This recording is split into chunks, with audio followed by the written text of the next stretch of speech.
kung titindig ka, may titindig sa tabi mo. I really believe that talaga. Somebody lang has to take the first step and people will take that step with you, di ba?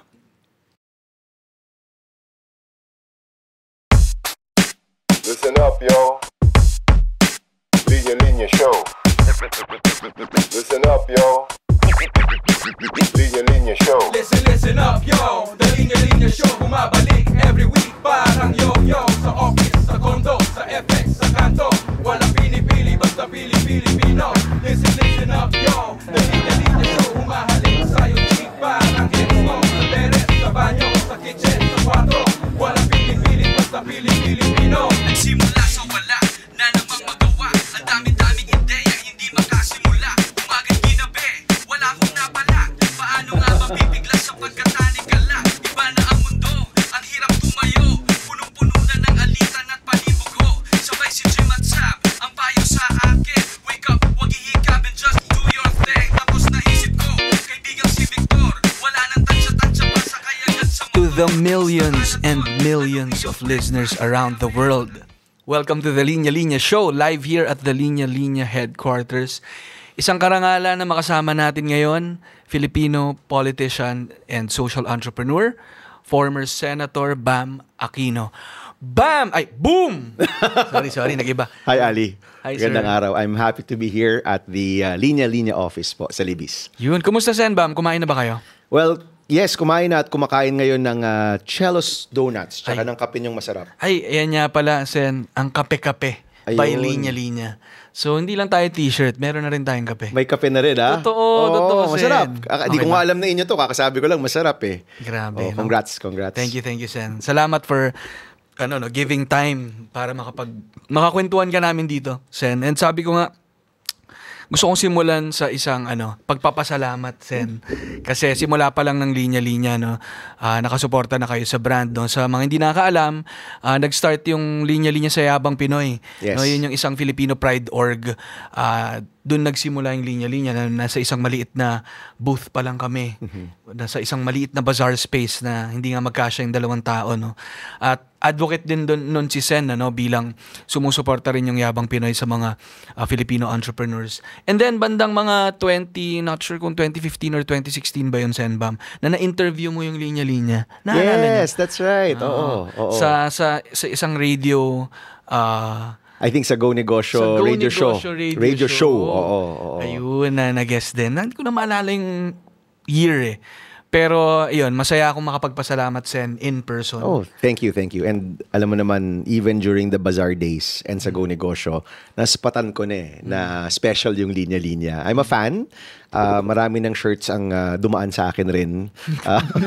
Kasi syempre, sometimes kasi pag linya-linya, marami mong nabibili, di ba? Then eventually, pag may bago ka, pinamimigay mo rin, di ba? Kaya that's why when I say dumaan, nasuot ko niyan for a year, tapos syempre, pamimigay mo sa mga kasama mo rin. So, nandiyan pa rin siya, no? So, yung latest ko dyan, yung kay Ma'am Lenny. Yan, suot mo. Yan, suot ko lang yan kagabi, actually. The best panglabas and pantulog po ang linya-linya. Lahat sila tumutok, oh. Oo nga, oh. See? Suot ko rin to kagabi, Sen, eh. Tuloy-tuloy. Na. Ganun siya ka durable, ganun siya. Pwede mo siyang 3 araw na to eh. 3 araw. Ano rin siya? Walang amoy rin. Ano ba tawag doon? Hypoallergenic sa amoy. Hindi siya nangangamoy. Ikaw lang mangangamoy. What was the Ano yung first design ng linya-linya? If I may ask. Sen, una, kasi hindi naman talaga shirt brand agad ang linya-linya. Kami, content page kami. Actually, parang blog kami nung una eh. So, siya, combination siya ng writer and artist. So, ang sinulat ko nun, isa sa mga una kong sinulat ay pursige, hindi puro sige. Okay. Pursige, hindi puro sige. Tapos, pumatok yun, nag-viral siya. Isa rin yan sa mga una naming shirt na pinroduce. Pursige, hindi puro sige. Pero marami pang ibang, parang isang set yung nilabas namin nun eh. Magsimulang magsimula. Okay. Meron din ganun. Meron din kaming been there, done that, beer there, bond that. I think yun, meron ako nun. Yan. Si beer. Marami kayong beer, di ba? Marami kayong beer. So, may isa pa kayong beer na What's the other beer? May isa pang beer yan 2 eh. bottles lang. Hindi. Hindi yun yung alam. Hindi yun maalam. Why do beers suddenly appear? Meron din kaming choose your bottles. Choose your bottles. Oh, kayo choose your bottles. Marami kaming May beer series kayo. beer. Napaghahalataan eh. May beer series, may pagod at tulog series. Tama ba? Meron, di ba? Yan talaga eh. Kung ano-ano yung stressful things, 'di ba? Or pahingi ng pahinga, yan yung mga OG namin. Yung pahingi ng pahinga, I think I have that shirt. Oo. So ano eh, ang nakakatawa dyan, Sen, 10 years na yung linya-linya, no? Pero yung mga themes din ay recurring. Stress sa buhay, Oo. beer, Food, love life, love masawi. life, hugot, yan. Meron din music, meron din... So ano eh, umiikot lang naman din yung sentiments ng mga Pinoy. Ngayon, ano ba ngayon ano yung parang nasa puso at isipan ng mga tao? Kasi nakikita niyo yan sa sales nyo, di ba? Kung ano yung binibili, no? Yun nga, Sen, kanina nakita nyo yung ginagawa naming design, ano? So, yung isa sa mga palabas naming bago ay yung pagsagad na sa God na. So, ano eh, noon ang linya-linya for witty lines, di ba? For light-hearted na mga hirit. Pero alam din namin na seryoso rin ang buhay. Yeah. Maraming pinagdadaan ng mga Pilipino. So, marami rin kaming content na gano'n, na inspirational, motivational. So, isa rin yan sa realizations namin. Nung nakita ko nga medyo nag yung puso ko eh. Pagsagad na sa God na. Guys huwag kalimutan. Sa team, may young team ako dito eh. Diba? Yan. Malapit na kami sa sagad eh. Pero malayo pang Mayo malayo pa. Wala pa. Ano pa lang yan? Practice Simula pa lang. Simula pa lang. Oo. So, may mga ganyang sentiments ngayon, Senbam. Dahil, alam na natin, medyo mahirap ang buhay lately. Life is hard, man. It's so hard these days. Talagang hirap. Tingin ka sa dyaryo, wala na palang dyaryo. Tingin ka sa feed mo, hindi ka matutuwa, di ba? Maiinis ka lang. So I get it. Pag sagad na, sa God na, I get it. Pero maganda rin na may disclaimer kami dun, Sen, bilang composed of very young creatives ang linya-linya at rin kami. Mulat din sa mga nangyayari. Alam din naman namin na hindi lang naman yan purely na ipapasa Diyos mo lahat. Pero kasama dyan, syempre, yung taking care of yourself, your mental health, your physical health, pero kaakibat doon yung faith, 'di ba? Malaking din. Malaking pampatibay din ng loob. So, ganyan yung mga sentiments na Pero syempre, marami pa rin kaming shirts na about pagod pa rin. May tanong ko, meron bang isang design na nagulat ka na sobrang bumenta? Siguro yung well, itong pinaka sumabog namin yung Pagod Inside Out. Hindi ko alam yun Pagod Inside Out? Yung Inside Out na movie, ginawa namin ng parody. Nilagyan namin ng pagod. Na character? Yung character. So yung characters ng Pagod Inside, ng Inside Out? Si Joy. Diba? Si Joy. Joy. Anxiety. Ano ba yung medyo sadness ba yun? Sadness. Tapos meron kang isa. Si Anger, ganyan. Si Pagod. Yung Pagod ay ikaw, yung nagsusuot. Ikaw yung Hindi namin din drawing. Kasi yung character ay yung nakasuot. Okay. So, lakas din nun, Sen. Grabe. So, akala din namin, during the height of the movie, nung showing, okay na yun. Tuloy-tuloy. Ibig sabihin talaga, maraming pagod. Maraming pagod. And inside out. Oo. Ibig sabihin, Pagod ka inside, pagod ka sa outside rin. physically, emotionally. So, may collective na napagod yung mga tao siguro. Yeah, I see that, no? And kasi ngayon parang you feel na kahit anong kayod mo, parang hindi ka gumagalaw. Even as a country, 'di ba? Parang feeling mo sometimes. Mga problema nakikita mo, andiyan pa rin, 'di ba? Mga problema na 10 years ago, yun pa rin yung mga problema ngayon. So I get that feeling of parang hindi ka gumagalaw, no? A feeling of helplessness also. But sabi ko nga, you have to fight that feeling, 'di ba? Kasi kapag tinanggap mo na lang 'yon, tatanggapin mo na rin na wala nang magbabago, 'di ba? Kailangan mo ring pwede kang magpahinga, wag ka lang susuko, 'di ba? So you can feel tired, but you have to find that energy inside to fight. Tama. And ngayon, Sen, feeling ko isang malaking indicator na nag-progress na yung Pilipinas, mas asenso na tayo, mas maginawa na yung buhay sa Pilipinas. Kapag nakita nyo na yung mga linya-linya shirts, ay puro positive na ang nakalagay. Hindi na puro tungkol about stress and pagod. No? Kapag mas puro masaya. Pag mga sagad na, di ba? Alam mo nang medyo mahirap ang buhay. Kasi feeling ko sometimes, kailangan mo ng mga shirts na ganun. Kasi yun yung outlet mo di ba? Yes. So, and mga Pinoy, I know we hate the word resilient, we don't like that word anymore, pero alam mo yung pag ginagawa mong humorous ang isang bagay na mahirap, ibig sabihin, kaya mo pang lumaban. Yes. Kasi kapag di ka na natatawa at talagang nade-depress ka na lang, talagang hanggang doon na lang yon. But if you can find some humor in it, or you can find something, kasi your shirts are joyful diba? I mean, if I may say so, nakakatuwa siya Even if tukol sa pagod, sa stress, or sagad, nakakatuwa pag nabasa mo, you instantly smile diba? So I think if you can find something na nakakatuwa pa rin, kahit mahirap yung sitwasyon, may hope ka pa rin, diba? Gandang nun. Magandang insight, Sen, And I think yan ang mantra rin talaga ng linya-linya. Kahit papaano, may makontribute naman kami sa sa hirap ng buhay ng mga Pilipino. Kahit through shirts and through content, no? And Sen, maiba lang, no? Kumusta syempre, kakapasok ko lang ng 2025, no? Kumusta naman ang 2025 niyo so far? Kumusta ang simula ng 2025? Masaya, no? This is it. Ito na yon, guys, no? So, of course, sa mga listeners natin, yung last time po ako nasa Senate was back in 2019. No? So, medyo matagal na, 2013 to 2019. And then in 2022, instead of running for the Senate again, I chose to, nagpumayag ako to be the campaign manager ni VP Lenny, no? Our vice president at that time. And after the elections, syempre nakakalungkot, di ba? Lungkot na lungkot yung mga sumuport kay Ma'am Lenny. I'm sure everyone in this room, di ba? Medyo nalungkot tayo. But shortly after, nag-usap kami ng asawa ko. And parang it became clear to us na yung dami ng taong lumabas, yung grabe ng creativity na sumabog that year, that campaign time, and the energy that we felt, no, hindi yun pwedeng palampasin lang. You have to honor that, di ba? And the best way to honor that, I think, is to keep on fighting. So, maaga pa lang, nasa isip na namin na, baka nga we should run again. Pero it became more real last year, mga May of 2024. And nag-announce ako kay Karen Davila, on Karen Davila show na I'm thinking of going back into politics.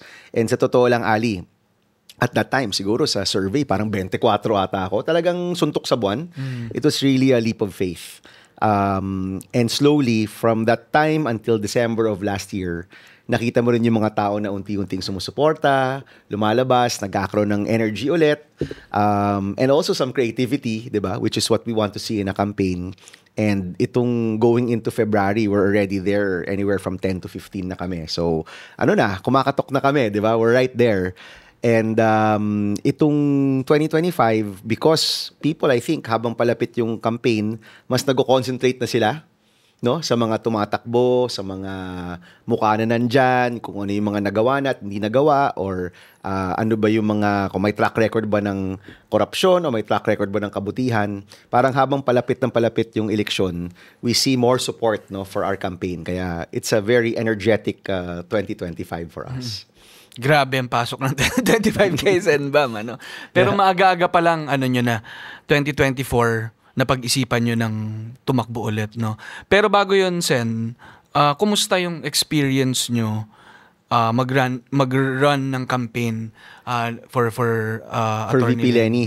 It was hard, no? Sa totoo lang, that was my second time to run her campaign. The first time was in 2016 when she ran for vice president. Of course, iba yung sitwasyon nun kasi si Pinoy was the president, so nasa administration tayo. Ibang-iba yung political climate, kumbaga. And running in 2021 to 2022, of course, si Duterte was the president, and kabaliktaran naman. Kung noon nasa administration kayo, ngayon nasa opposition kayo, and kukonti lang talaga yung support na nakuha namin from local politicians. But yung hindi namin nakuhang suporta mula sa mga politiko, nakita namin sa tao, no? I mean, when she decided to run in 2021, she was, I think, at 6%. No? And BBM was ahead of her, Isko was ahead of her. I think both Manny Pacquiao and Ping Lacson were ahead of her. Sara, kasi at that time was still running for president, was also ahead of her. So, ang sabi niya sa akin, no, Sen, backtrack ng konti. So, she really didn't want to run. I think alam mo naman yan, di ba? Ayaw talaga niyang tumakbo. Yung nais talaga niyang gawin was to unite the opposition. Kasi nasa isip niya na napakalakas at napaka-powerful ng Duterte administration kung hindi magsasama-sama yung everybody else mahirapan ka talaga to compete. So that was her mission, to get everybody together. And hiniling niya ako kasi kaya ko yung mga ibang tumatakbo to be with her sa mga meetings na yon. So we met with Isko, with Manny Pacquiao, with Ping Lacson, and Tito Sen. So meet namin sila. But in the end, hindi rin nabuo yung grupo na nasa isip niya. And eventually, she said, mukhang kailangan ko tumakbo. That's why her decision to run came very, very late. No? In fact, practically week of filing na yon. So nung time na yon, kami naman, nagre-ready kami to run for the Senate. In fact, some of these other presidentiables, nag-offer na rin sila to be in their slate. No? Na, Senator Bam, former senator ka naman, you can be in our slate, di ba? And at that time, yung survey, the last survey before filing, ako, si Senator Kiko, tsaka si Senator Risa, lahat pasok sa top 12. So we felt it was a good sign to actually run, no? But nung nag-decide na nga si VP Lenny, hiniling niya na maging campaign manager ako. Of course, hiniling niya si Senator Kiko na maging vice presidential candidate niya. And we both decided to support her kahit, of course, kahit iba yung plano naming dalawa. For 4 days, in-entertain ko na tatakbo akong senador at magiging campaign manager niya, no? But yung mga magulang ko who, of course, I love very much, sila yung nagsabi, Bam, fair ba yan na magiging campaign manager ka at tatakbo ka? Fair ba yan kay Lenny? At fair ba yan sa mga supporters mo? 'Di ba? Kasi mahahati ka eh. 'Di ba? And then dagdag ng nanay ko, syempre, isipin mo rin kung ano yung mas mahalaga sa bayan. 'Di ba? And at that point, parang it became clear to me na helping her with the campaign, yun yung mas mahalagang mission at that time. No? And I have no regrets kasi I think everyone just pouring out all of their energy, all of their effort, making that stand in 2022, even if we didn't win, parang mahalaga siya sa kasaysayan ng bansa natin. No? Mahalaga siya to show na maraming mga Pilipino ang hindi natatakot, ang naghahangad ng good governance, ang naghahangad na umangat tayong lahat, at may particular brand or may particular type of leadership na hinahanap talaga. And even though hindi tayo nagwagi, that was about a third of the country na lumabas at lumaban nung time na yon. At sabi ko nga, at the start of that campaign, tuwang-tuwa na kami na may 8,000 na tao sa Naga. Nag-launch yung campaign ni Ma'am, I think it was Feb 8 or Feb 9. 8,000 na tao yung pumunta. Grabe, mga iyak-iyak na kami na, wow, may 8,000 na taong lumabas, di ba? Of course, as we know, pandemya pa nun. But by the last day, yung meeting de Avance, that was almost 1 million people in Makati, if you remember, di ba, na lumabas. So makikita mo talaga how that campaign parang nagsimula ng mababa, pero na-capture niya yung imagination, yung puso, yung lakas, yung pagmamahal ng napakaraming Pilipino. And by the end, I think it was an important, mahalagang moment yon na nandun yung campaign na yon. So I've no regrets of being part of that campaign also. And kaya rin siguro nung kinapos, hindi nanalo, maraming nasaktan, maraming nagluksa, no? Dahil ibig sabihin, naramdaman nila talaga yung apoy na yon. And marami in that, kasi tayo, we were in politics matagal na, di ba? Pero marami sa mga tumulong sa campaign, first time nila. First time bumoto, first time mag-campaign, first time mag-support ng candidate, no?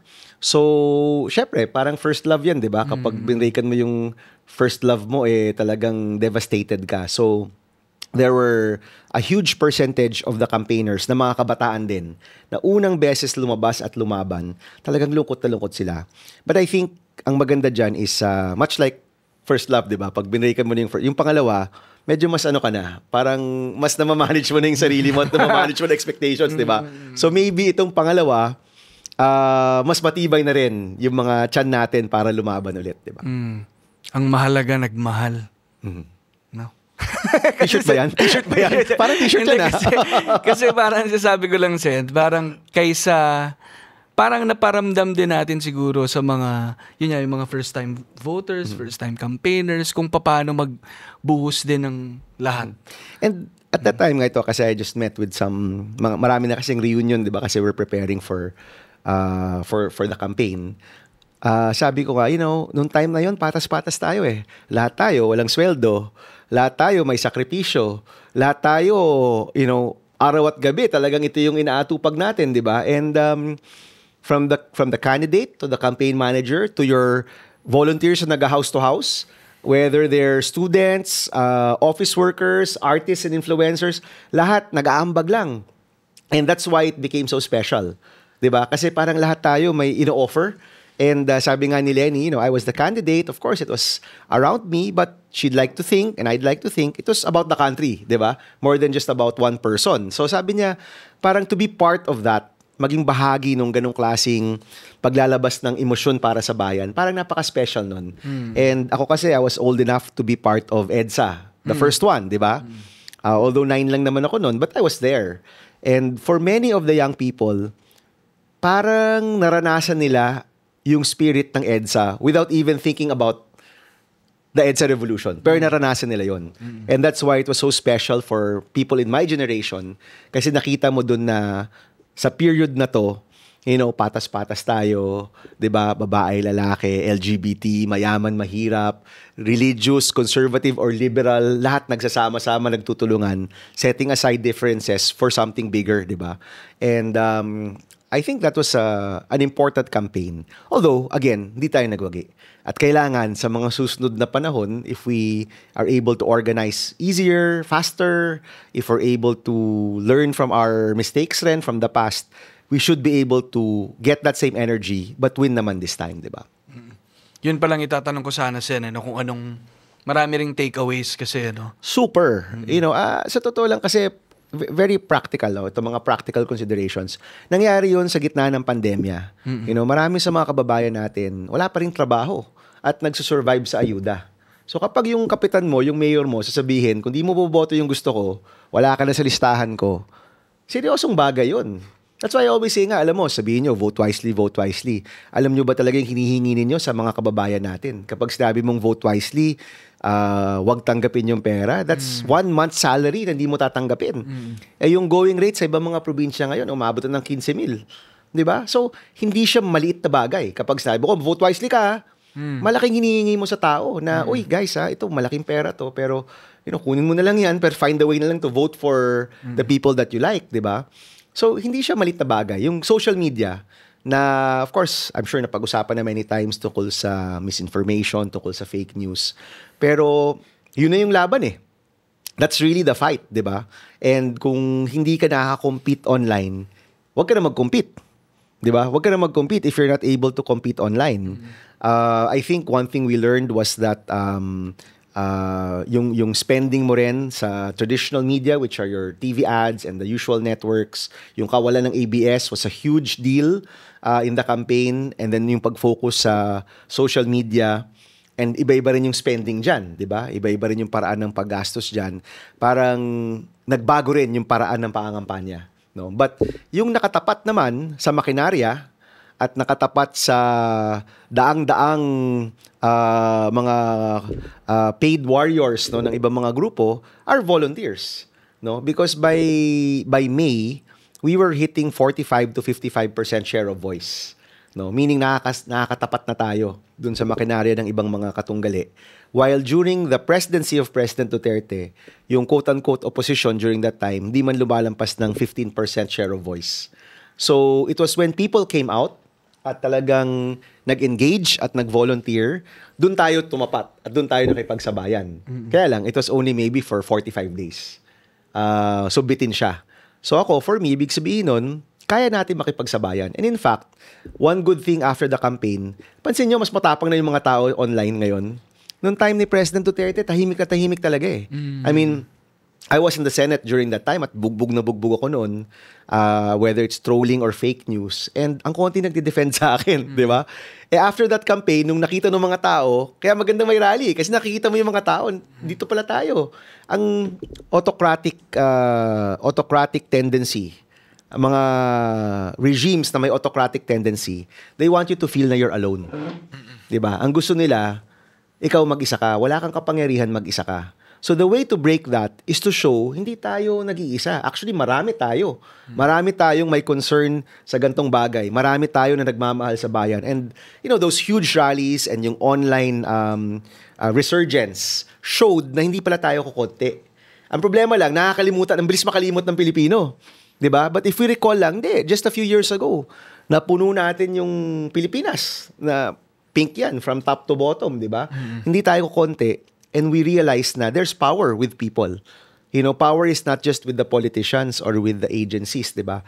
Yung kapangyarihan nasa tao rin. Kailangan lang lumabas. Kailangan lang magparamdam at magpahiwatig. At pag nagparamdam 'yan, nayayanig yung buong bansa, 'di ba? So we just have to remind people of their inherent power. Pag mapaalala natin 'yan, kaya natin mag-compete kahit anumang eleksyon, no? So, Sen, sabi nyo nga, parang kakaiba yung nakita nating kapangyarihan din, from the people nung pink movement and kinapos, no? Pero ngayon, papasok na naman tayo sa bagong eleksyon. Paano magpe-play out yung nangyari na yun sa parating na eleksyon? Firstly, I think people need to realize na nandyan pa rin tayo, 'di ba? Huwag kakalimutan na 1/3 of the country 'yon. Nung nag-combine kasi si President Bongbong at si Vice President Sara, BBM at si Sara. Talagang one of the best strategic moves 'yon in politics. So nag-combine sila, 'di ba? North and South and all of that. And nakita talaga yung numero nila, nag-addition sila eh. And it was very difficult to compete with that. Ngayon na nag-aaway sila, divide mo yun by 2. Actually, ito, nakakatawang isipin, 28% yung inabot ni VP Lenny, sila 56%. Ngayon na nag-aaway na, 56 divided by 2, 28 din. Di ba? Parang, wow, what a perfect mathematical model, di ba? So may 28, may 28, may 28. Di ba? Yung natitira, undecided, yun siguro yung pinaglalabanan natin. But if you think about it, hindi ko konti yung grupong lumabas para kay Lenny. Hindi yun ko konti. Malaking grupo yan. Anywhere in the world na hindi two-party system, especially sa Europe, if you have 30% or 28 to 30%, you're a big voice. Nakakalimutan lang natin. No? And hopefully, this election time, maalala ng mga tao yung kapangyarihan na yon, di ba? Now, secondly, we have to reach out. Hindi pwedeng hanggang dun lang, 'di ba? Kasi sa totoo lang yung problema ng Pilipinas, di naman yan nakakaapekto sa isang grupo lang eh. Lahat ng Pilipino nakakaapekto kung sino man binoto nila, whoever they voted for, yung problema mo sa edukasyon, yung problema mo sa presyo ng bilihin, yung hirap ng buhay, ramdam yan ng lahat ng Pilipino, di lang naman isang grupo eh. So it's really time to reach out and time to try to have that kumbaga build bridges with our fellow countrymen, 'di ba? Kasi yung mga problemang hinaharap natin, pare-parehas natin pinagdadaanan. And hopefully yung mga solusyon na ibibigay namin kung pagpalarin kami will also affect all Filipinos, not just one group of Filipinos, 'di ba? So, I'm hoping na itong eleksyon na 'to, yung 28% na 'yan ay buhay na buhay at magpaparamdam at magiging kasing energetic, kasing creative, and then sabay-sabay tayo mag-reach out for that next 10 to 15%, no? You need only about 35% to win in the Senate. It's a choose 12. It's not a choose 1. I guess yan rin yung isang malaking pinagkaiba. Sabi ko nga sa mga campaigners, wag na kayo makipag-away, let's be friendly, 'di ba? With with your relatives and friends na baka inaway ninyo noong 2022, baka in-unfriend, tumatawa sila dito, baka in-unfriend or in-unfollow mo yung tita mo na medyo nakikipagdebate ka sa Viber, 'di ba? Yung ganyan, 'di ba? Meron tayo lahat niyan. But maybe it's time to reach out and say, tita, baka hindi tayo nag-agree nung 2022, pero baka naman tong 2025, tong mga gusto namin, si Bam, si Kiko, si ganto, si ganyan, sama mo naman sa listahan mo, di ba? Most Pinoys only have about 6 people in their minds when they go on election day for the Senate. So 12 po yan. Pero ang fill-up rate ng Pinoy, 6 to 8 lang yan. And in fact, I think now, mas closer to 6 pa yan. So may space talaga. If we're willing to campaign, willing to reach out, kaya talagang masama kami ni Senator Kiko dyan. So it's a different strategy from 2022. I hope we can reach out on this 2025. So, kakandidato kayo ulit, Sen Bam, ngayong Mayo. ano ba yung mga nasa top na issues ng bansa na gusto nyong pagtuunan ng pansin? Well, sorry, ako kumakain ng donut. Well, Damayan ko kayo, Sen. masarap. Thank you, Chelos Donuts. Thank you, Chelos Donuts. The best. So, ano po yan yung the best law I came up with actually happened in 2017. No? And that's the Free College Act, no? Yung RA 10931 na naging libre ang kolehiyo sa Pilipinas. Our state universities and local universities are free. Isipin nyo po, no? 30 years pinaglaban ng batas na to, hindi mapasa-pasa. And ano yan, Ali, nung tinatry ko tong ipasa in 2016, marami nagsasabi sa akin, Hoy, Aquino, ba't sa tingin mo kaya mong gawin yan? Ang raming senador dumaan bago sa'yo. Hindi naman nila nagawa yan. They didn't believe that it could be done. Because it's such a major reform. Sa Amerika, ano pa rin yan Si Bernie Sanders ang nagtutulak niyan, di ba? Na free college sa Amerika. Hindi pa rin nila magawa-gawa. But we were able to do it in 2017. And my law was signed by President Duterte. Sige mo, kahit magkabilang panig kami sa politika, pinirmahan pa rin niya. And for the past 7 years, it's been funded, no? So our state universities now and local universities now are now free. And may kaakibat yan na scholarships na pupunta sa mga mahihirap na estudyante sa mga private universities. So it also covers private universities. But for the 2025 budget, may slash yung libreng kolehiyo. 3 billion less ang binigay ng budget ngayon, taong ito, dun sa compared sa hiningi ng agencies, no? So what does 3 billion na slash mean? That means about 50,000 students will receive less or no allowance for 2025. So can you imagine, estudyante ka, nakatanggap ka ng tulong last year, okay? Kung nasa public university ka, yan yung pamasahe mo, yan yung pagkain mo, yan yung panglibro mo. And I remember, one of the youth leaders na kausap namin, sabi niya, Sen, nung naging libre yung kolehiyo, hindi na ako nahihiyang mag-top silog kasama ng mga classmate ko. Kasi may konti na kaming spasyo sa budget para bumili ng top silog. If you are in a private university, yung scholarship na yan, yung subsidy na yan na yung pang tuition mo Di ba? Binabayad mo na yan to the school, tapos kung may kulang, yun yung probably inuutang ng pamilya mo yan, yun yung sinisikap mong mabuo. So 50,000 students will probably receive less or no support this year for 2025. So mahalaga talaga na pagbalik natin, kasi tayo naman yung nagbuo ng batas na yan, masigurado natin na may pondo and every year lumalaki yung pondo. Now, bakit naging issue itong budget? Naging issue ito dahil yung kabuuan ng budget for 2025 tumaas ng 500 plus billion. It went up practically 10% from last year.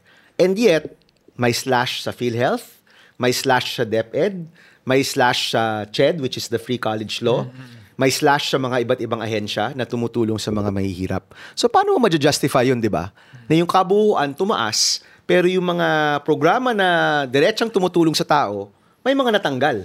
Di ba? Kaya maraming tao nagsasabi na may problema yung budget for 2025. And ako naman, yes, natutuwa ako na implemented yung batas, pero kailangan every year lumalaki yung pondo. Kasi lumalaki yung budget Iba kasi pag sinabi nila, overall, nabawasan yung budget, austerity measures. O sige, lahat ng ahensya, may bawas.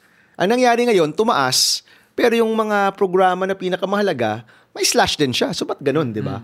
So, I think ang pinakamahalaga right now is just to fight for that budget. Paglaban mo talaga yung pera para sa edukasyon, paglaban mo yung pera para sa mga mahihirap, yung kalusugan, paglaban mo yan. Now, pagdating naman sa reform package, yung gusto nating katambal ng libreng kolehiyo, yung siguradong trabaho. Kasi bitin pa siya kumbaga, kasi noon, Ali, yung mga parents, sinasabi nila, Senator Bam, pangarap namin may anak kaming gagraduate.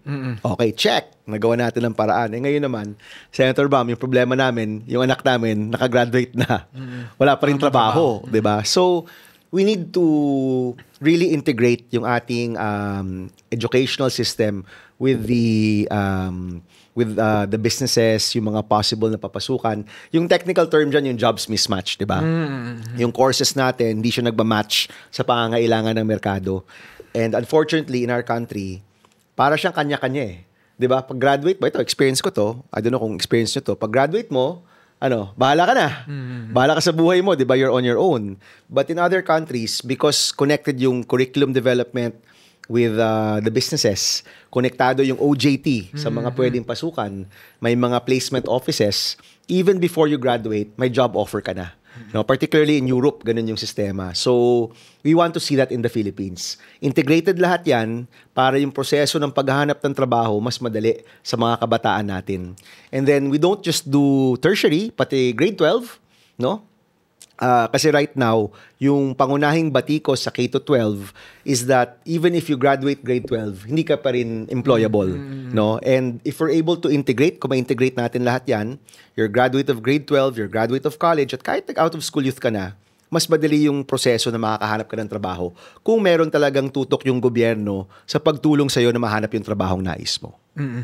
So, education and job security. And cover niya, sabi niya, laking bagay nga nung naipasan yung batas. Lalo na maraming mga ibang bansa hanggang ngayon hindi pa rin nila yan maipasa-pasa.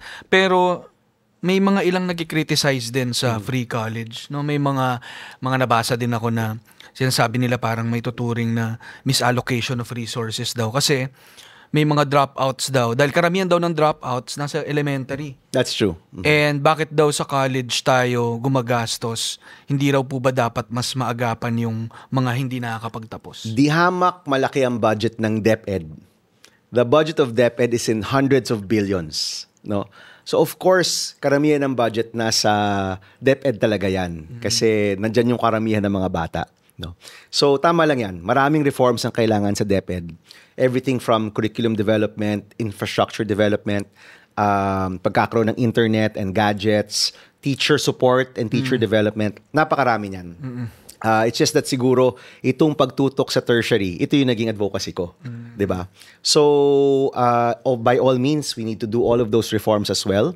But if you look at the overall budget, napakaliit ng kailangan for free college compared sa ginagastos natin sa K-12. So, kumbaga, hindi parehong kailangan tutukan. Lahat kailangan tutukan. Yun kasi, alam mo, So, in our country, syempre, ano ba yung mga pangunahing problema natin? Ranging from kataasan ng presyo ng pagkain, kataasan ng presyo ng bilihin, reform sa education, our universal healthcare na hindi naman talaga universal, 'di ba? Corruption, no? Yung pera ng bayan hindi napupunta sa tama. West Philippine Sea, napakarami niyan. And usually, if you run for the Senate, syempre, you focus on one or two issues, 'di ba? We've had senators before, yung focus nila environment or focus nila health, 'di ba? Like si Senator Risa, nag-focus niya before was health. So, in the same way, hindi naman sinasabi na health lang ang gagawin mo. It's just that as a senator, usually you choose your committee and mag-focus ka ng mga problema in that particular committee. So, sa larangan ng education, of course, napakaraming problema na kailangan asikasuhin. Pero, syempre, bilang yung principal sponsor ng Batas para sa Libreng Kolehiyo, we want this to be our flagship program. And pag nakabalik din ba kayo, Sen, meron din ba kayong, ngayon na naipasa na sa batas yan, sabi nyo nga, and then marami pang dapat tutukan dyan dahil bumababa yung, yung budget niya. Pagdating naman po ba dun sa mga sa elementary, sa mas bata, meron din po ba kayong mga particular na tututukan dyan? Kasi part po ako ng isang NGO, yung AHA Learning Center, at ang tinutulungan namin mga left behind kids na nasa around grades 4 to 6 na hanggang ngayon hindi nakakapagbasa at nakakapagbilang. So English and math, mahina pa rin sila.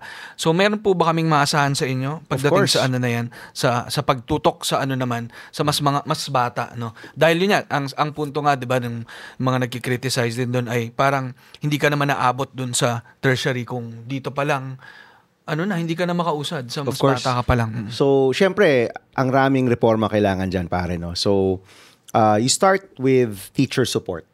Kasi lahat ng educational system sa buong mundo, directly correlated yan sa teachers. No? Hindi siya directly correlated sa infrastructure. Hindi siya directly correlated sa funding.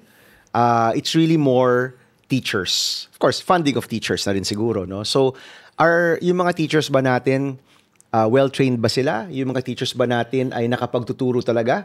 Kasi karamihan ng mga guro natin, especially sa public school, ang sinasabi nila, Sen, ang gusto namin magturo. Kaya lang, kapag may feeding program, kami rin nagluluto. Kapag panahon ng eleksyon, kami rin yung magtatao. Kapag may VIP, kami yung gagawa ng mga flaglets at kung ano-ano, di ba? So, our teachers want to teach. And this means we need to fund non-teaching personnel also sa DepEd para mas maging maluwag sa kanila. Kasama na dyan yung pay, kasama na dyan. Marami talagang kailangan tingnan. But I would focus primarily on the teachers. Pangalawa, yung infrastructure. No? Would you believe may mga schools pa rin tayo na dahil hindi mabilis yung galaw ng ahensya or may mga misalignment tayo sa responsibilities, may mga classrooms pa rin tayo na nabagyo, nasira, pero hindi siya ma-repair agad-agad. No? Naghihintay pa sila ng budget schedule para ma-repair siya. At parang for me, hindi yun katanggap-tanggap, di ba? Na papayagan mo yung mga bata, nagka-classroom sila, sira-sira, di ba? So, infrastructure is really important. Hindi lang siya semento eh. Ano rin siya? Technological infrastructure. May Starlink na tayo, di ba? I mean, I passed the Free Wi-Fi in Public Places Act many years ago. Hindi pa rin siya fully implemented. Yung excuse noon, kasi kailangan mo ng kable eh. Kailangan mo ng fiber optic cable. Ngayon, wala na eh. Starlink ka na eh. Di ba? And yet, marami pa rin tayong public places, including public schools, na wala pa rin internet. Di ba? So that's another problem. Your curriculum. Are we sure that this is the curriculum that can really bring our country forward, no? Yung curriculum ba natin kayang makipagsabayan sa pangangailangan ng modernong panahon? I mean, that's a big question already in itself, di ba? At napakarami pa niyan. Of course, pinaka-basic, sigurado ba tayo na yung napakalaking pondo ng DepEd na pupunta talaga sa tama? Eh baka naman yung mabibili ko si Tiangge na 8,000 pesos na laptop, binibenta sa atin na 55,000 pesos, di ba? I mean, that happened. Ano pa yan? Alam ko pa nga yung brand na yun, yung Kobe. Kobe yung brand na yun, COBY, di ba? Sa Tiangge, di ba? Sa Tiangge, mga TV rin yan. Di ba? TV, tsaka yung, nung una pa, mga DVD player, di ba? Kobe. Na gano'n, di ba? Oh, so, sabi mo yung nabentang laptop was Kobe brand for 50,000 pesos ba? 45,000. Basta ka-presyo ng MacBook. I mean, even that's so basic, napaka-basic na yung pera ng DepEd, dapat napupunta talaga kung saan siya dapat mapunta. You know? So, ang reforma mo dyan, samot-sari. Now, if you ask me, one of the big issues about K-12, kasi malaki talaga yung ugong-ugong na i-abolish ang K-12. I don't think it should be abolished. Pero yung isang paraan para ma-resolve yung batikos dyan is to make sure na yung original intent ng K-12 na hindi ako nag-college, nag-non-academic track ako, dapat pag-graduate ko ng grade 12, employable ako. Ang nangyayari ngayon, kahit makagraduate ka ng grade 12, non-academic track, hindi ka pa rin employable. Diba? Because may jobs mismatch nga tayo. Kasi hindi nga integrated itong ating educational system dun sa mga possible employability or employment opportunities. Pag yan, nagawa natin ng paraan na may siguradong trabaho yung mga kabataan natin, even the problems in grade 11, grade 12, I think, no, can be fixed or pwedeng malagyan niya ng mga reforma na pwedeng mas mapaganda ulit yung grade 11, grade 12 natin. May balik siya dun sa original intent ng batas.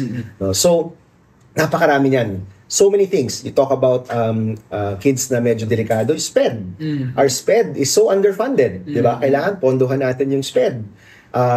The other day, may kausap ako, sana nga yun, di ko na maalala kung Aklan ba yan o Cebu, medyo na naghahalo-halo na yung mga lugar. Pero sabi sa akin, may mga umaabot ng high school, di pa rin marunong magbasa. You know? So, marami talagang reforms na kailangan gawin. And when you talk about our educational system, nasa crisis level talaga tayo. Nasa crisis level talaga tayo. So, ito yung isang bagay na kailangan natin lahat bigyan ng pansin. Like, hindi dapat siya pinupolitika. It should really be a focus of our country. Kasi kung ito, maayos natin yan, we're building a better future down the line. If we don't fix this, sasabog ito. And our young people will be going into the workforce na hindi nila kaya makipagsabayan. You know, and that will be very, very difficult for our country. So I'm hoping na maagapan ng kaagad to and we can really put a lot of focus in terms of these reforms. So bigyan talaga ng tutok yung mga reforma dito.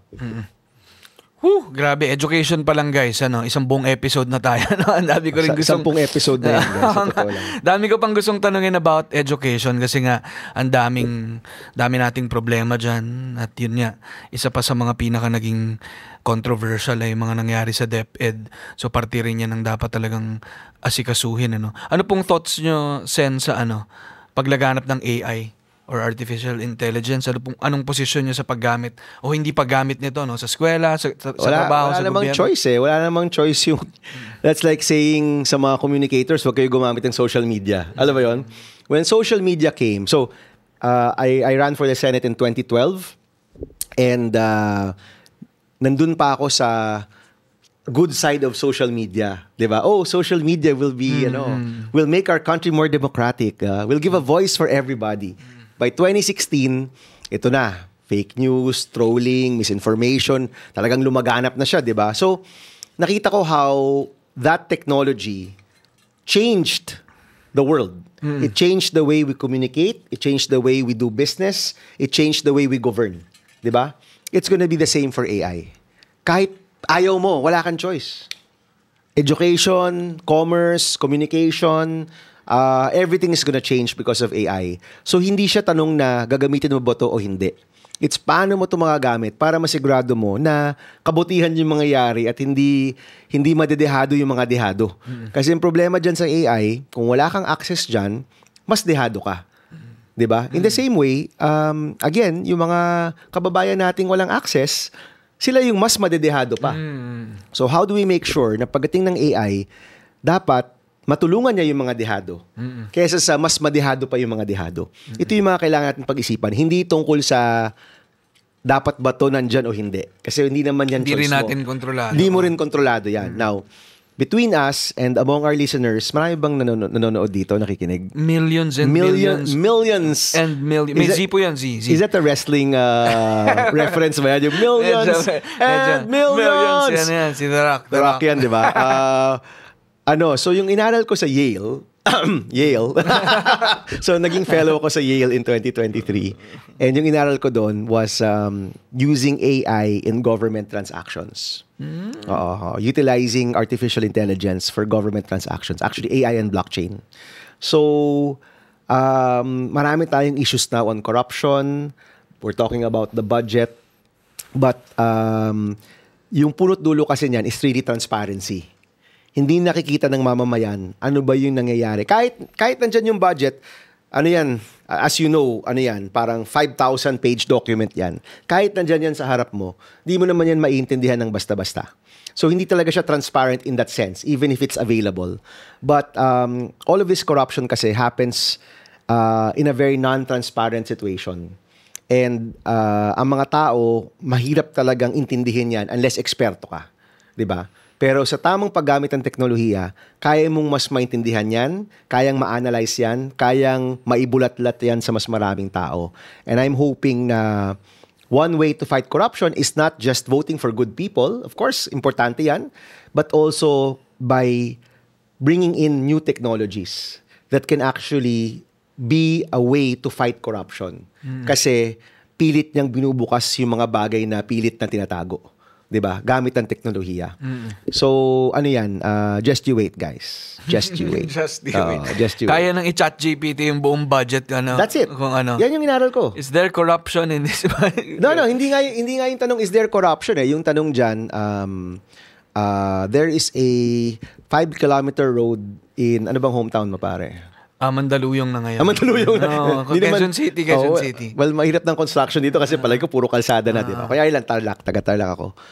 There's a road na ginagawa in Tarlac. Ganito yung budget niya. Can you compare that to private sector projects of similar nature?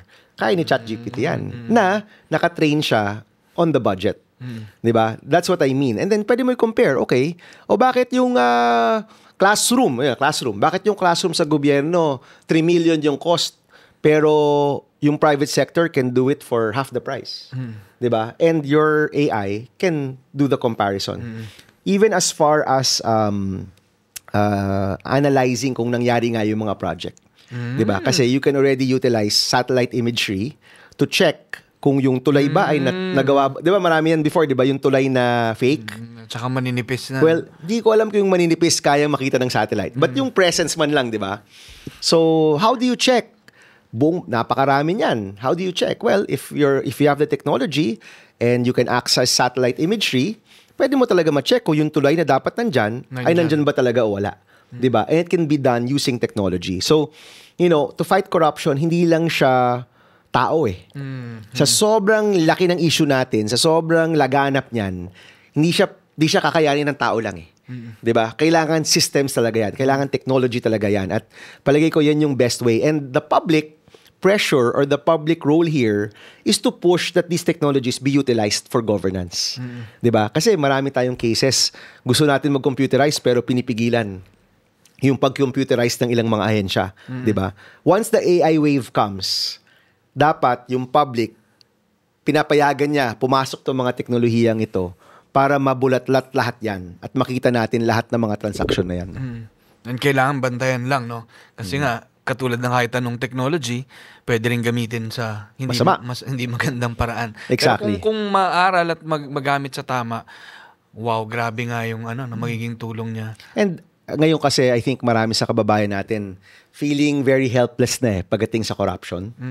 Parang we've tried so many things and yet parang we always go back to a situation where nandyan talaga ang corruption. In fact, nanonormalize na siya 'di ba? So I think we need to try something different. And aside from voting in good people, aside from the public pressure, kailangan tayo mag-lean on the right technologies, no? Ganda. Sige, Sen, naman, lipat tayong quickly sa negosyo naman, no? Okay. Kasi nakilala rin po kayo sa pag-champion ng MSMEs, micro, small, and medium enterprises. Isa rin pong small enterprise ang linya-linya, no? At ramdam namin yung hirap ng pagninegosyo, no, sa Pilipinas. Tuloy-tuloy yung pagtaas ng presyo ng materials.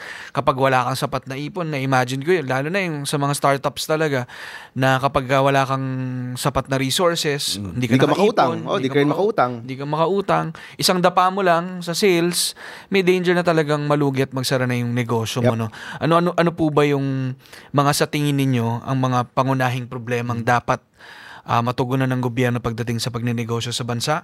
Ano po yung aasahan naming gagawin ninyong concrete actions para sa mas maging maayos at maaliwalas ang pagbibusiness dito sa Pilipinas? So meron akong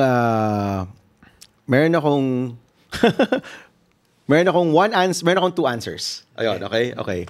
Yung first answer ko is my answer from 2014. Nung una natayo ang linya-linya. Okay. So ano yung kailangan? And then yung pangalawa is linya-linya 2024. Okay? So 2014 answer muna. 2014 answer, lahat ng mga micro and small enterprises kailangan ng 3 M. Money, market, mentorship. Okay? Money, market, mentorship. So money, access to capital, even without collateral. Market, support to get your products to market. So in your case, napag-usapan natin kanina na medyo mahal talaga na mag-mall. Diba? So maybe government can have a program for SMEs na reduced rates for rent in the mall, for example. Or tulong sa, although you're already online, may mga businesses rin na kailangan nila ng tulong to get online. Diba? Because that expands their market, right? No? And then of course, mentorship. No? Yung mga businesses na dumaan na dyan, sana makapagbigay ng tamang advice sa mga bagong negosyante or bagong negosyo, how to be able to do business. Because back then, pasimula pa lang itong entrepreneurship wave sa bansa natin, hindi pa rin ganun kalinaw, di ba? How to go about it. Kanya-kanyang banat yan. And thankfully, DTI, Go Negosyo, maraming mga groups na talagang they did their best na mag-mentor ng mga bagong negosyo. So, money, mentorship, and market. And in my time in the Senate, may mga bills and laws na rin kami addressing each of those. Yung Go Negosyo Center, yung microfinance law, yung batas para sa movable collateral, etc., etc. But my 2024 answer, iba na konti. Yung 2024 answer ko for micro, small, and medium enterprise is ayaw lang na mga negosyo ngayon na masyadong corrupt yung nakikita nila. Every time, ito yung common na complaint ng mga businesses sa akin, no? Which is, Sen, ang hirap ngayon gumalaw. May kailangan kang permit, hihingan ka. Kukuha ka ng permit sa fire, bebentahan ka ng fire extinguisher. Pipila ka sa ganito, hihingan ka ng something, di ba? Every step of the way. Paano ka magdinegosyo kung every step of the way may hinihingi sa'yo? Ang ending niyan, baka hindi ko naman sinasabi si Ali po ito, pero baka yung t-shirt tumataas yung presyo. Kasi ang rami mong dagdag na costs. So, I think right now, kasi may programmatic view maraming pwedeng gawing programa. Pero right now, ang hinahanap ng mga negosyante, someone to just help them na paglaban man lang yung sitwasyon nila. No, yung mga businesses natin, especially yung maliliit, they comprise 99% of businesses in the Philippines, yung micro, small, and medium. Yung micro and small, 92% yan ng mga negosyo. Ibig sabihin, we're a country of micro and small enterprises. No, yung malalaki, yung mga Ayala, San Miguel, 1% lang yan. So, yung karamihan ng tulong, dito talaga siya dapat sa mga maliliit, di ba? And yung mga maliliit, ang hinahanap lang nila, hindi sila iniipit. Payagan nyo kami na magnegosyo. Huwag nyo kaming ipitin. Di ba? Huwag nyo kami hingan ng tax kaagad. Hindi pa kami nakakabenta ng una naming produkto. Pinapabayad na tayo kaagad ng tax. In Singapore, for example, you're allowed to just operate and then eventually you get your permits, di ba? So dito rin, yan yung gusto natin, business-friendly climate. Kung maliit ka pa, wala masyadong regulasyon muna, kapag lumalaki ka na, doon na papasok yung mga permits, yung taxes and everything, di ba? Kung nag-ooperate ka na, dapat may napupuntahan ka para magsumbong. No, whether ang umiipit sa'yo ay LGU, o umiipit sa'yo ay BIR, o umiipit sa'yo ay kung anumang ahensya, dapat klaro kung saan ka pwede pumunta para hindi ka haharangin. No? And I'm hoping, pagdating ng panahon, if I get the chairmanship of trade again, kasi chairman po ako ng trade noon, pwede yan maging part ng advokasya natin na yung mga negosyo, payagan natin mag-operate, di ba? Huwag nating haharangin. And right now, everywhere I go, Ali, every province na napupuntahan ko, pag na-meet ko yung Chamber of Commerce, na-meet ko yung mga MSMEs, yung common thing na sinasabi nila, Sen, talagang every step of the way, hinihingan kami left and right. No? At napakahirap magnegosyo dito sa ating bansa. Kung patuloy po yan, ang mga tao pong ito, hindi na yan mag-i-invest sa Pilipinas. Tatago na lang yung pera nila, lalagay sa bangko, mawawalan po tayo ng job opportunities. Yung mga investor mula sa abroad, yan yung complaint nila. Senator, in your country, it's so hard to do business. Kasi everywhere we go, hinihingan kami. And it has to stop.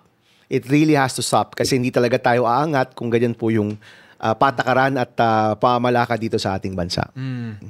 And super gets, no, Sen? Kasi magsisimula ka palang magnegosyo, ninenegosyo ka na ng iba't ibang, iba't ibang kaliwat kanan na hinihingi sa'yo, no? Kaya talagang disheartening Lalo na kung yun nga, limitado yung baul mo, no? Whether limitado yan o hindi dapat yan nangyayari, di ba? Meron ka. Tanggap mo na Di ba? Kumbaga, parang tanggap na natin na it happens, di ba? But, ano yan once na normalize siya, which is what's happening already, at tanggap na siya, mas lalala lang siya. Di ba? So, we have to put in people who will take a stand. I mean, let's go to the nangyari sa Senate sa Pogo, di ba? Yung Pogo, parang tanggap lang natin yan noon, di ba? Okay, maraming Pogo. Maraming nag-ooperate, maraming kumikita, fine. But then, nung nag-hearing si Senator Risa, and then eventually, sinabayan siya ni Sherwin on Alice Guo, di ba? Eventually, nabulat-lat yung Pogo. I think she started her hearings in May. By July of the same year, May, June, July ang SONA. Tama ba? July nga ba? July ang SONA, di ba? In 3 months, naging the president banned Pogos in the Philippines. Hindi mo maiisip na ibaban yung Pogo, di ba? But that started with a hearing in the Senate. Di ba? So, ibig ko lang sabihin nun, may role talaga yung Senate in terms of driving the agenda. Di ba? May role yung Senate kung yung mga hearing gamitin ng maayos yung research mo at may public support and public pressure. Itong mga nafe-feel natin ng mga problema, kaya natin itong labanan, no? With the right people in the Senate. Shout out kay Senator Risa, no? Grabe nga, no? Parang kailan lang. Grabe rin, ang bilis ng mga pangyayari. Parang nawala na sa isip ng mga tao bigla ang Pogo. Di ba? Nag-iba ng ihip na hangin. Pero dahil nga siguro, may malaki na ring step na nagawa doon. Pero syempre tuloy pa rin naman yung pagpoproseso niya na para talagang maging maayos na. Pero tama na parang kailangan natin ng mga magbabaston din. Oo, willing to take Sa a stand, Senado. 'di ba? Sabi ko nga Sen, anong plano mo? Manggugulo tayo ng konti. 'Di ba? Kailangan, we need to shake things up a little bit. Kailangan ng mga ganyang klaseng galaw sa ating politika para lang may check and balance lang tayo, 'di ba? Okay, Sen, no? Tapos na po tayo sa madadaling tanong, no? So, sa mahihirap naman tayo, no? Tapos na tayo sa warm-up. Okay, warm up pa lang yun. Warm up Oh my pala, God. warm up pala. So, punta po tayo sa, sa paspas talk, ang tawag namin. Mabilis lang ng mga tanong at mabilis na sagot, no, Sen? Ayun, ano po? Aso o pusa? Neither. Pwede ba neither? Pusa na lang kasi may pusa kami sa bahay. Ayun, sige. Meron kaming shirt tungkol sa pusa. Ayan. Kape o tsaa? Kape. Any day, all day. Ay, okay. Sige. Tatanong ko pa naman sana kung tsaang nahihigo po yung tsaang naririnig eh. Sige. Tatakbo po kayo sa 2025, no? Kung tatakbo kayo para magpapawis sa kalsada, sa oval, sa treadmill o sa panaginip? Yung totoo sa panaginip. Pero lately sa treadmill because of health reasons. So, nagpapapawis naman kayo. Tsaka hindi din siya takbo, lakad lang. Masama na yung tuhod natin So lakad lang. So, lakad. Takbo sa panaginip. Actually, sa totoo lang, lipad sa panaginip. Lakad sa totoong buhay sa treadmill. At least mataas ang lipad nyo sa Sa panaginip. Sa panaginip. Sa treadmill. Nakakalayo naman kayo sa treadmill, ano, Sen? Okay lang. Ayos lang. O same rin na position din kung saan kayo. Hindi kayo masyado makakalayo doon. Hindi. Sige po, fill in the blanks yung tawag nito. No? Fill in the blanks siya basically. Kunin mo na ang lahat sa akin, wag lang ang blank. Pamilya ko? Pamilya ko. Okay. Lagit-lagi para sa blank. Sa bayan. Okay, parehas. The Filipino is worth blank for. Siyempre, dying for, fighting for, uniting for, lahat na. Living for. Ikaw ba nagsulat nung fighting for? Hindi po. Si Pinoy po talaga. Siya talaga? Siya yan. Okay. So, galing po nung nung nagsunod-sunod na ganun. From dying for, to living for, to fighting for. Ayun. Pero parte nung group namin nung SONA, kung saan niya sinabi yun. Yes, I remember, di ba? Was that the first SONA? I don't think first siya. Hindi, Baka hindi second. pa. First SONA, wala pa po ako nun eh. Okay. And then, magagalit sa akin yung mga kasama kong writers kung kailan siya. Kung second or third. Palagi ko second yun. Kasi yung second parang nandun na yung confidence ninyo di ba? Ayun. Ano pong nasa wallpaper nyo ngayon sa phone? Sa phone, it's a verse actually. Pwede po ba Bible natin verse. malaman yung verse na yan? Memorize ko naman to pero para lang sigurado na hindi ko ma-misquote yung verse. This is 2 Corinthians 5:7. For we walk by faith, not by sight. So, shinare to sa akin ng isa sa mga pastor friends ko. We walk by faith, not by sight. Kasi kung sight lang, kakabahan ka, maduduwag ka, Maliligaw ka. you feel na maliligaw ka, you feel na napaka-imposible ng mga bagay. So don't just walk by sight, you walk by faith. And nung time na nag-declare akong tatakbo ako, ito yung shinare niya sa akin. Na, kasi kung by sight, you look at the surveys, mahihirapan ka eh. Sabi, hindi, have some faith na lalabas yung tao. And so far, lumalabas naman yung mga tao. So, it's here to remind me every day, kapag mahirap yung araw, we walk by faith and not by sight. Ganda. Yung linya-linya rin, naglalabas kami ng wallpapers every Wednesday. So, mga motivational lines lang din para, ayun, matulungan tayong magpatuloy, no? Ganda yan, Sen, no? Ano pong anong songs ang nasa playlist nyo? Palagi. Palagi. Sino pong kumanta ng palagi? Si sa huli palagi. Sino My yan? gosh. Sino yan? Si TJ Monterde. TJ. Sino? Hindi, si TJ Monterde at si KZ Tanding. Couple sila, no? Yes, palagi. Wow. So, Favorite tripping out ako on palagi. wow. So, may mga bashers po kayo, Sen, Maraming mga trolls. Ano pong well wishes nyo sa kanila? Wala. Tuloy niyo yan, guys, di ba? Kung gusto nyo. Wala. Well, okay lang, wala lang. Hanap buhay eh. Kamala na kayo, guys. Okay na yan. Ayos na yan. Friends. Alam mo ito nung wala pa akong nami-meet na troll sa totoong buhay. No, everyone I see in real life, mga Pinoy, we're also kind. Mabait, respectful, mabarkada pa nga 'di ba? Pero sa online marami 'yan. But ako kasi Pag hinarap mo na. pag magkaharap na kayo, tao sa tao na 'yan, 'di ba? So wala. Good luck, guys. Good job. Hindi naman Good luck sa buhay niyo. Hopefully naman di umaabot yan dito sa show natin ang mga trolls. Oh, get ready, man. Election time na. Election time na. Kung sa mga trolls na nandyan, hello sa inyo. Oh, bilhin lang po kayo ng linya-linya. Bili kayo ng linya-linya shirt. At saka makinig pa kayo na ibang episodes. Bilang marami kayong pinipindot lagi, di sama nyo na tong episode natin. Anong thoughts nyo, Sen, sa hindi ka mananalo sa politika kung hindi ka marunong maglaro, makipagbatuhan ng putik at mandaya? Kailangan talaga. Hindi naman yung mandaya, pero yung you need to be ready for a street fight. No? Sabi nung tatay ko, don't go to a mud fight in a white shirt. 'Di ba? Kailangan handa ka makipagkompetensya. And as you know, and as I know, may boundaries naman tayo. 'Di ba? Meron tayong hindi gagawin talaga at hindi papatulan. Pero everything there, you owe it to the people that you're supporting to be willing to go all out. So don't go out in a mud fight wearing a white shirt. Kailangan handa ka rin maputikan. 'Di ba? Huwag kang self-righteous kung papasok ka sa politika. Kailangan handa ka makipagbakbakan. Of course, again, may boundaries ka, may mga bagay na hindi ka gagawin, pero kailangan handa kang makipaglaban. 'Di ba? For more black shirts, go to linyalinya.ph. No? Hindi lang puro white shirts ang meron dyan. May madumihin no? Madumihin. Kayo wala kayong white shirt. Wala, 'di ba? Konti meron. Meron ba? Pero maraming black. Maraming blue. Marami rin kayong maraming blue. So, kayang-kaya makipag black and batuhan blue, ng puta. bugbog. Bugbog. So, ayun, okay. Pero gets yun, Sen, parang kailangan talaga handa ka rin makipag-bakbakan. If you want to compete, I mean, kasi yan if you're going into this, tapos di ka naman willing to compete, wag ka na lang pumasok.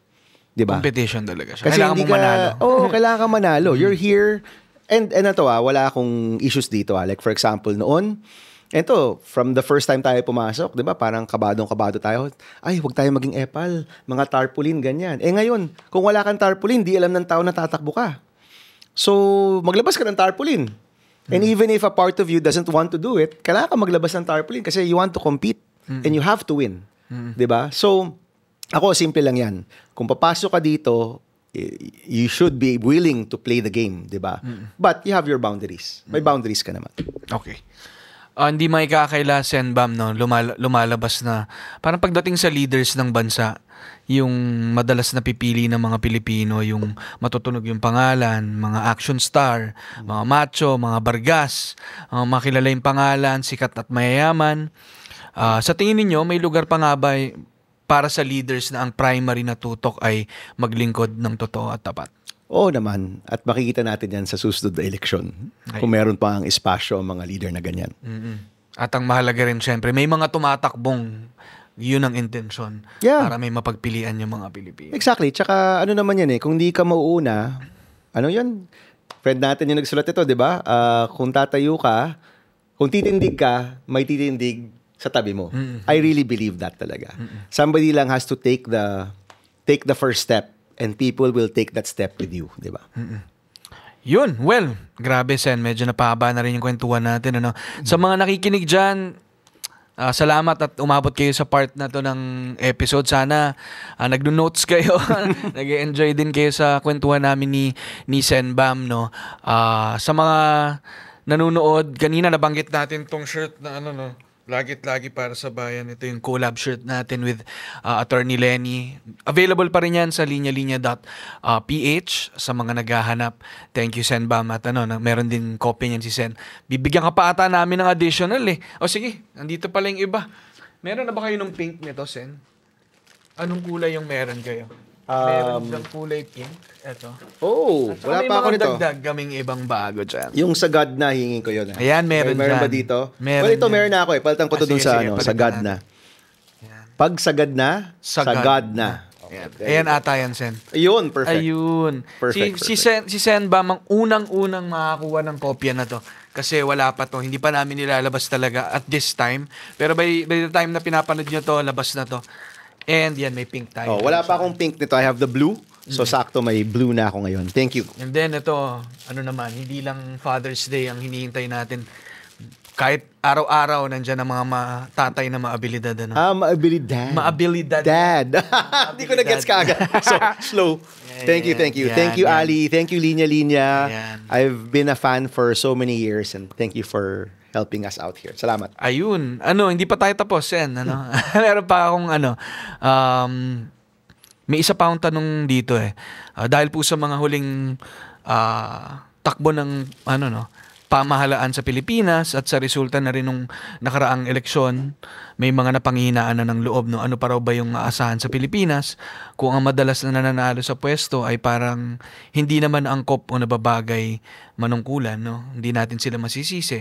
Ang mga nakikita nating billboard sa kalsada na laging bumabati sa atin ng ingat sa biyahe, no? Kahit na naglalakad ka lang, no? Ingat sa biyahe. Parang sinasabi nila na delikado talaga dito sa atin, ano? Sa mga pamilyar at dati ng mga pangalan, mga galing sa political dynasties, mga bilyonaryo, mga artista at personalidad, no? Sa paparating na eleksyon, parang halos ganito na naman yung napapansin natin, ang karamihan na tumatakbo, no? Sabi siguro ng iba, no? Bakit pa ako boboto? Wala na rin namang saysay. Ano pong masasabi nyo sa kanila? Kailangan ho tayong lumaban. Kung hindi tayo lalaban, walang mangyayari sa bayan. No? Kung ayaw nyo makita yung mukha ng mga ayaw nyo makita, ilagay ninyo yung mukha ng gusto nyo makita. Diba? Yan ang sinasabi ko. Lagay niyo mukha namin ni Senator Kiko kung gusto nyo. Yung response kasi hindi ay sumuko Kung susukuan natin yung eleksyon, parang sinukuha natin yung bayan. Kailangan tayong lumaban. And the best way na lumaban, iboto natin yung gusto natin. No?